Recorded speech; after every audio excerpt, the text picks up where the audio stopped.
Oui, je sais, j'ai du retard, mais que voulez-vous, c'est comme ça. 2 semaines après, il est temps de parler de la série Echo. Bonjour à vous, ou bonsoir, ça dépend bien évidemment à quel moment vous regarderez cette vidéo, mais dans tous les cas, j'espère que ça ira pour vous. Je vais pas forcément faire de partie sans spoiler ou quoi que ce soit, c'est pas la peine, c'est une série, tout est disponible d'un coup, et puis ça fait pour le coup plus de 2 semaines que ça a été dévoilé, donc on va pas passer par 4 chemins. Echo, comment vous dire que c'était une série que j'attendais un petit peu depuis sa première bande-annonce, qui en avait surpris plus d'un, dont moi, notamment à la base, avant justement la sortie de cette première bande-annonce, on s'en foutait tous, en tout cas la plupart, parce que bon, l'annonce d'une série Echo qui était tombée d'ailleurs, si je me rappelle bien, en 2021, avant qu'on découvre le personnage pour la première fois dans la série Hawkeye, avait surpris pas mal de gens. Parce que ben on s'était dit pourquoi faire une série sur ce personnage qui est pas très connu dans les comics et qu'on a encore pas découverte justement dans la série Hawkeye, en guise de première apparition. Ensuite on avait vu la série Hawkeye et elle avait pas fait une très grande impression et on s'est toujours dit également pourquoi faire.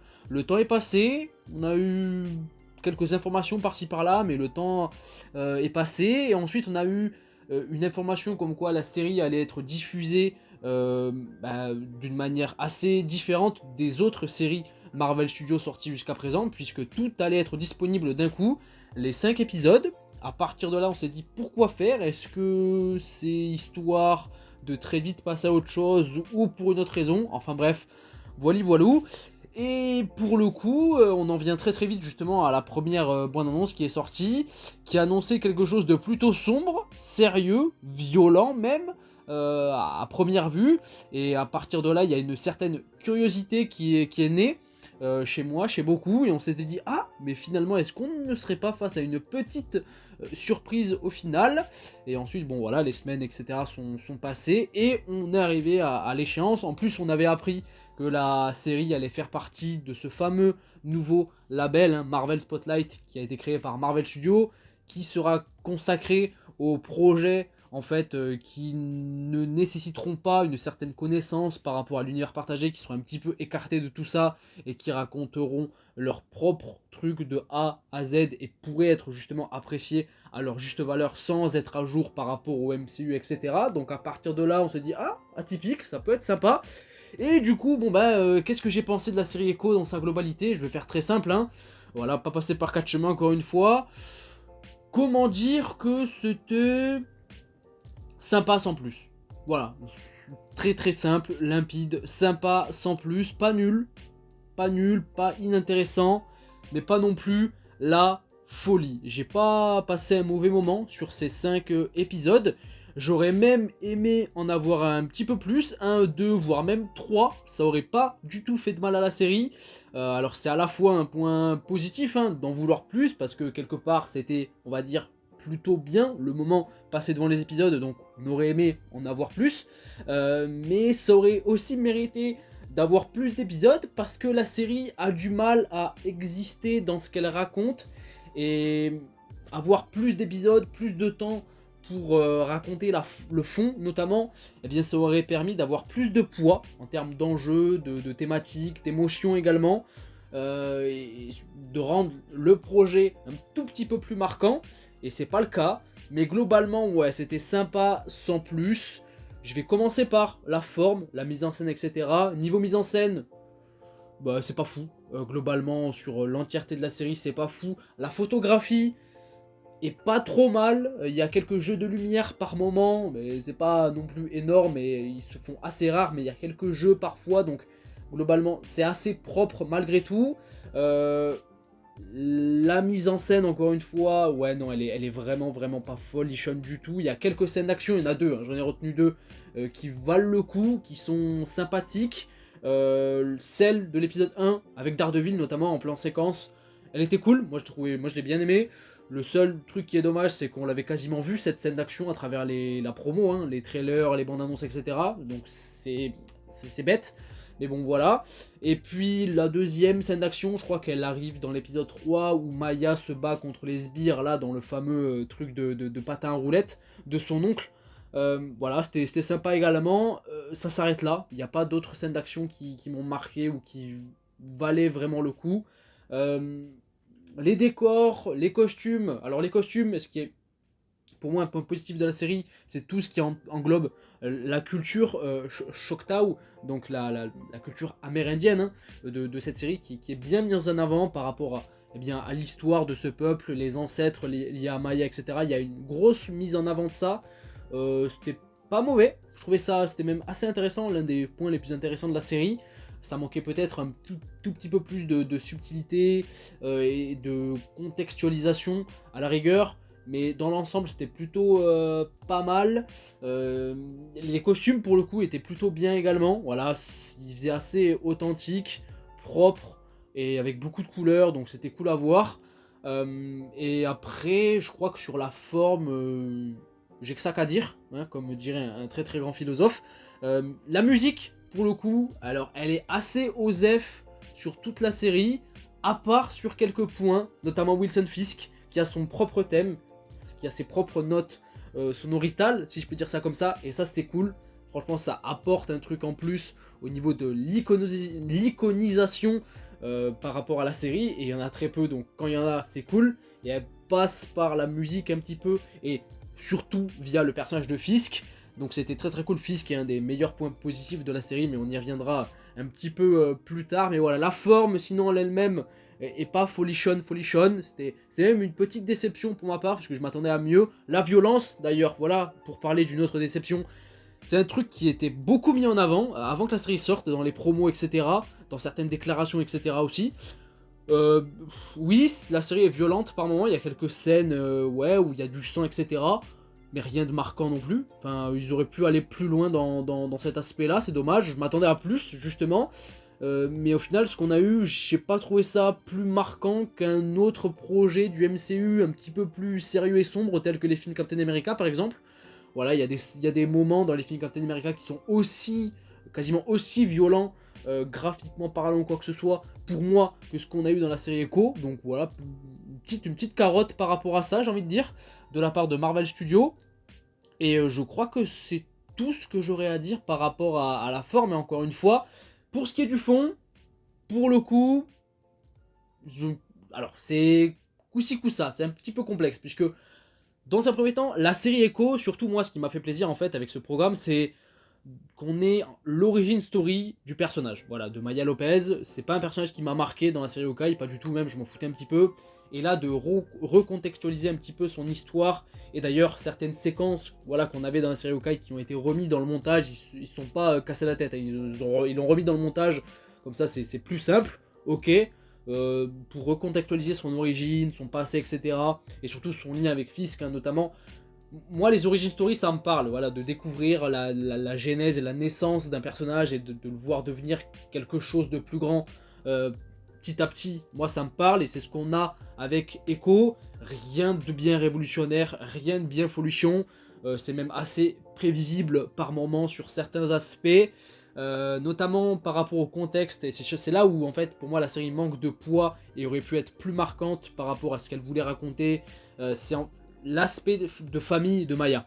Les personnages secondaires, hein, donc voilà, la famille de Maya, que ce soit son oncle, sa grand-mère, sa meilleure amie, son cousin, etc., ils n'étaient pas détestables, ils n'étaient pas ignobles, mais ils sont complètement osef en fait, et ça représente pas mal, je trouve, un certain gros pan de la série qui est pas du tout marquant, qui est pas fou.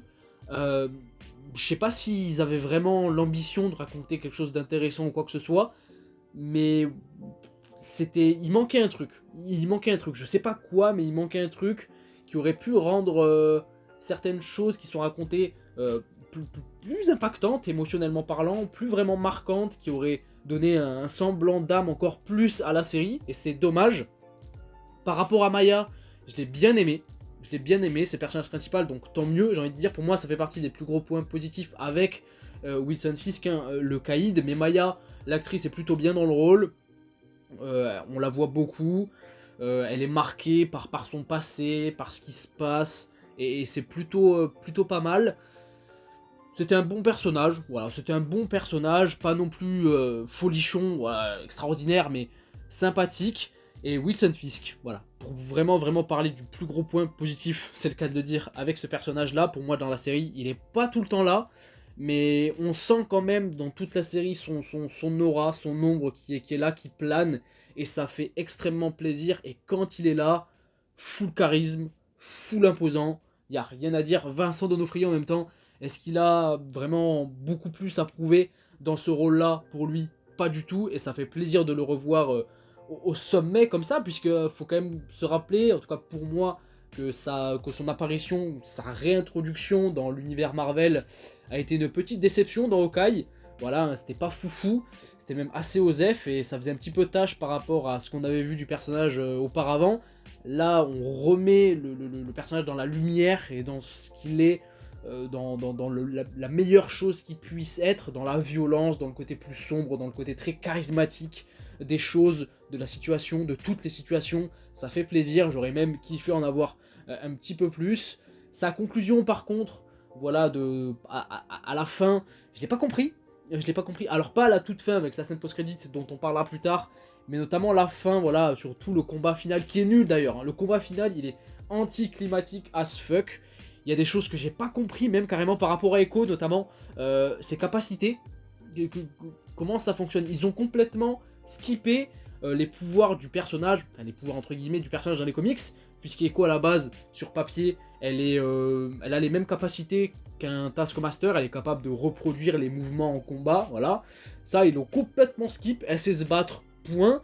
Et ils ont voulu lui incorporer, je sais pas, des pouvoirs alors en lien avec ses ancêtres, et le fait que justement, elle représente quelque part Maya Lopez et l'écho, d'où son nom, je vais y arriver, de la voix de ses ancêtres qui vit en elle. C'était intéressant par rapport voilà, à son origine et tout le contexte qui est raconté dans le fond par rapport au peuple, Choctaw, par rapport à sa famille, etc. C'était intéressant pour moi, vraiment ça m'a plu. Mais par contre, ses capacités, ça marche comment? Ses mains là, c'est quoi? Elle jette de l'air? Qu'est-ce qu'elle fait? En plus, ça j'ai pas compris non plus, mais ça a révélé aussi les pouvoirs des deux autres personnages qui sont dans la scène avec elle, tels que sa cousine ou sa meilleure amie, j'en sais rien, enfin bref, vous avez compris, et puis sa grand-mère, qui arrive à se débarrasser des sbires du Kingpin qui les retenait en otage. Ça aussi c'est anticlimatique, enfin bref, le combat final, si on peut appeler ça même un combat, il est nul. Franchement, il est zéro, il n'y a rien à garder pour moi.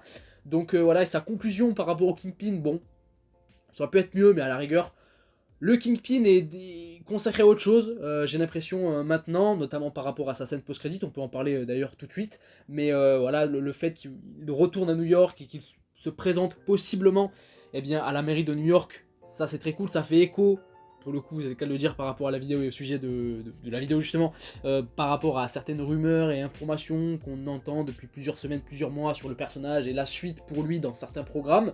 C'est très intéressant et très alléchant, j'avoue que j'ai hâte de voir ce que ça va donner, vraiment que ça arrive très vite. Donc voilà, donc hâte de voir ça. Mais en fait le truc qui est assez paradoxal aussi, c'est que on est quand même censé être face à une série de Marvel Spotlight, donc le label dédié au programme en dehors du MCU, pas forcément en dehors du MCU, mais qui peuvent exister dans leur propre microcosme sans avoir besoin de l'univers partagé ou d'être rattaché à tout ça.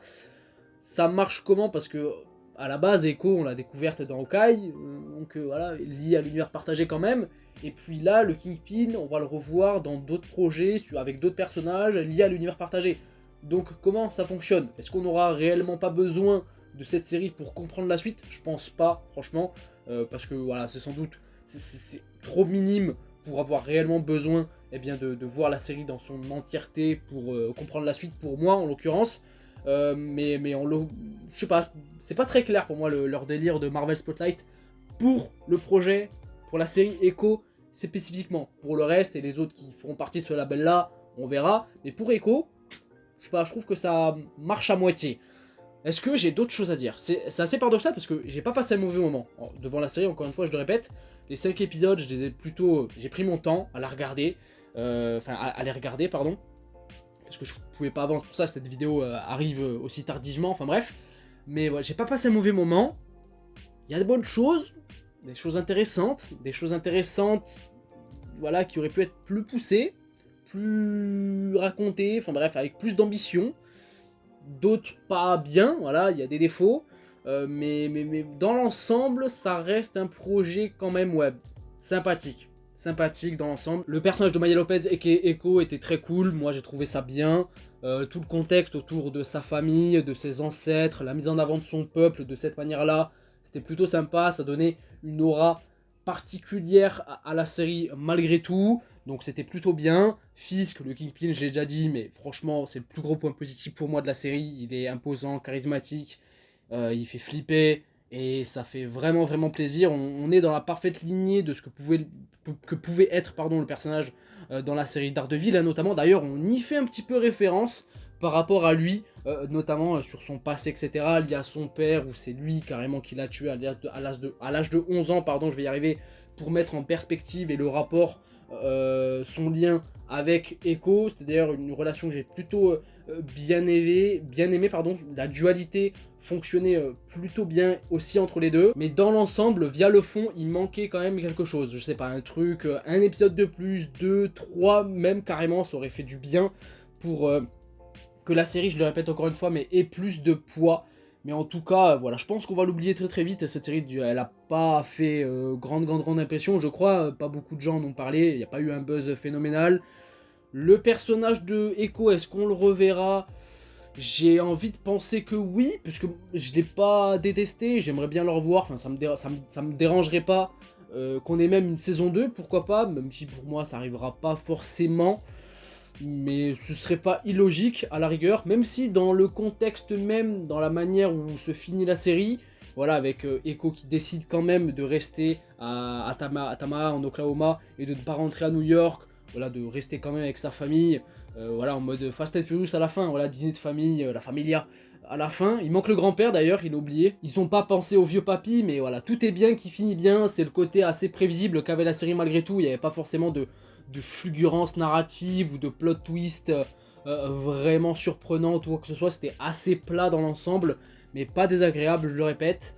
Et puis moi j'ai pas l'impression, ou je ressens pas le besoin à la fin de cette série de revoir le personnage. Elle est avec sa famille, je pense qu'elle peut rester en Oklahoma tranquillement et vivre sa vie très différente de celle de son père dans les délires de gang à New York. Et c'est d'ailleurs justement ce que voulait lui pour sa fille, hein, qu'elle reste en dehors de tout ça et qu'elle n'ait pas la même vie que lui.